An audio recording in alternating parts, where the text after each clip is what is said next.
ازيكم عاملين ايه؟ يا رب تكونوا بخير وبصحه وعافيه. هنعمل ايه مع بعض النهارده؟ هنعمل مع بعض جبنه دلعه، يعني تقدري تقولي عليها جبنه تلاجة، جبنه كريمي، بس جبنه مجرباها قبل كده وقلت حبيت ان اعملها لكم فيديو عشان فعلا حلوه وطعمها حلو. انتوا عارفين الجبنه دلوقتي اسعارها قد ايه.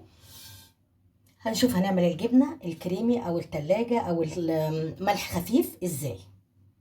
انا دلوقتي معايا الفخاره دي ومعايا كيلو لبن اهو. كيلو لبن مش غالياه، مدفياه، يعني انا جبته من اللبان ودفيته يبقى زي دمعه العين. محضره منفعه، اللي هي المنفعه البتلو اللي بنجيبها من عند الجزار، من عند بتوع الجبنه الفلاحي والبيض والحاجات دي. الجبنه دي بالمنفعه. انا هعمل معاكم كيلو لبن ملح خفيف، وهتشوفوا الجبنه طعمها عامل ازاي. تنفع في السندوتشات، تنفع احنا في موسم البطيخ وفي الصيف، هتنفع في حاجات كتير. ولما تجربيها وتلاقيها ادتك علبه مليانه جبنه حوالي عن نص كيلو، هتعمليها على طول. دلوقتي انا هحضر الحليب احطه هنا، وهنشوف هنعمله مع بعض ازاي عشان يروب او يعمل لي القشطه ويفصل ما بين الجبنه والقشطه، ونعمل الجبنه مع بعض. طبعا كده انا حطيت اللبن في الفخاره. طبعا انا مدفيه، جايبه اللبن دفيته، مش بغليه تدفيه انك انت تتحملي حتى تحطي ايدك فيه. هنعمل ايه؟ معايا المنفحه. المنفحه دي يعني ايه منفحه بتلو يا جماعه؟ المنفحه البتلو دي يعني بطن العجل الصغير الرضيع. تحبي تجيبيها من عند الجزار هتقولي له كده وتعمليها عندك في البيت. هبقى هنزلها فيديو مره ويبقى عندك المنفعه في البيت على طول، بتنفعك في الجبن. او بتشتريها من بتاعه الجبنه الفلاحي والبيض والمش والكلام ده، يعني بس ضروريه علشان بتحفظ الجبنه. انا قلت لكم عامله كيلو حليب دفيته. نحط بقى المنفعه اهو شويه كده وقلب. طبعا احنا صيف، احنا الدنيا صيف مش شتاء. لو الدنيا شتاء هحط الكلام ده ليله كامله في الفرن بتاع البوتاجاز، لكن احنا في صيف انا هحطها في مكان دافي كده او في المطبخ واغطيها بفوطه لغايه ما تفصل، لغايه ما الجبنه تفصل او اللبن يروب ويجبن. انا كده حطيت المنفعه مدفيه اللبن، هجيب فوطه، فوطه حلوه كده نظيفه، واغطيه اهو يا جماعه، واركنه اسيبه ساعة بقى ساعتين حسب ما الجو بتاعنا. النهارده حر على فكرة، احنا في حر. لو في شتاء اقول لك احطها في مكان مكتوم دافي واغطيها بغطا واغطيها بفوطه كمان، لكن الدنيا حر ان شاء الله ربنا يسهل. واقول لكم خدت قد ايه على مرابط او جبنت او فصلت، علشان تبقى ايه المرحله التانية ان شاء الله نشوفها مع بعض. ارجع لكم بعد ما الجبنه تفصل ويطلع القشطه بتاعتها، ونشوف هنكمل الجبنه الملح الخفيف ازاي. اهو انا هشيل الغطا من على اللبن جبن اهو. اهو يا جماعه، وادي القشطه اللي بتبقى فوق اهو، وادي فصل في الشرش اهو. عايزه اوريه لكم. ما دام فصل كده يبقى عامل جبنه. انا هطلع القشطه دي اهو كده. القشطه دي تاكلي بيها بقى فطير، تاكلي بيها مربى، طعمها بيبقى فظيع.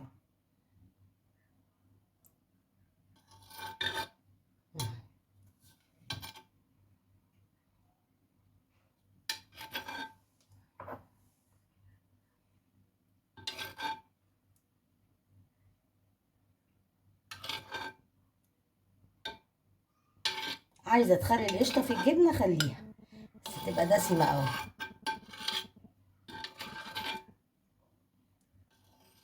بسم الله ما شاء الله على الخير، يعني بجد كيلو لبن يطلع مثلا طبق قشطه حلو، طلع شرش نعمل منه مخبوزات، ويطلع الجبنه. في الحر بقى ما قعدتش 3 ساعات.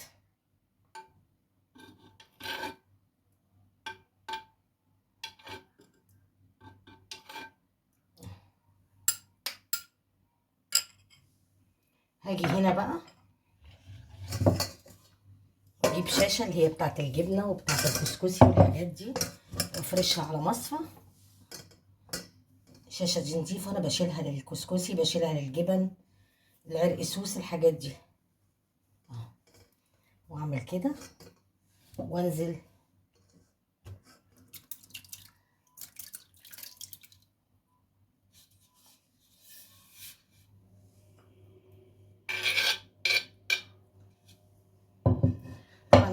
ملحها خفيف، عايزه الملح خفيف، هرش رشه ملح، مش عايزاها حادقه يعني اهو. هعمل كده اهو. طبعا اسيبها تصفى اهو، الشرش بينزل قدامكم. هي كده عامله جبنه خلاص.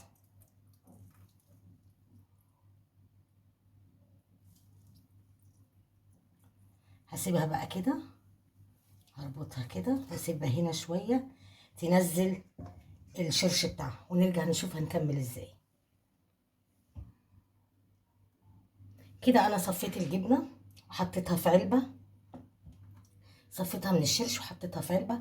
هعمل ايه؟ هحطها في التلاجة لغايه ما تجمد خالص واعرف اقطعها عشان تنعم اكتر.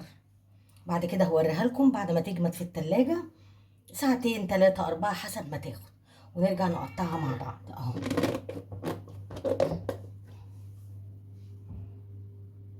هنا خلاص الجبنه طلعتها من العلبه وقطعتها اهي، تماسكت. طبعا حجم الجبنه تخين او رفيع ده بالنسبه كميه الحليب. ده كيلو حليب، طبعا ده ما تطلعش القطعه تخينه. طبعا على حسب ما تزودي بقى 2 كيلو 3 كيلو 4 كيلو، لكن انا عرفتك تعملي الجبنه ازاي بسهوله جدا جدا. مش يعني ريحتها رهيبه، ريحه الجبنه رهيبه جميله جدا جدا.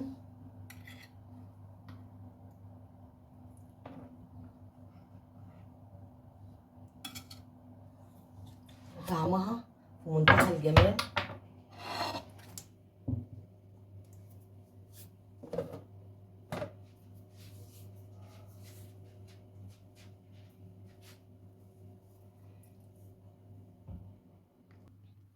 عملت معاكم فيديو الجبنه، ممكن تاكليها مع فلفل حار مع طماطم مع بطيخ، في منتهى الجمال يا جماعه.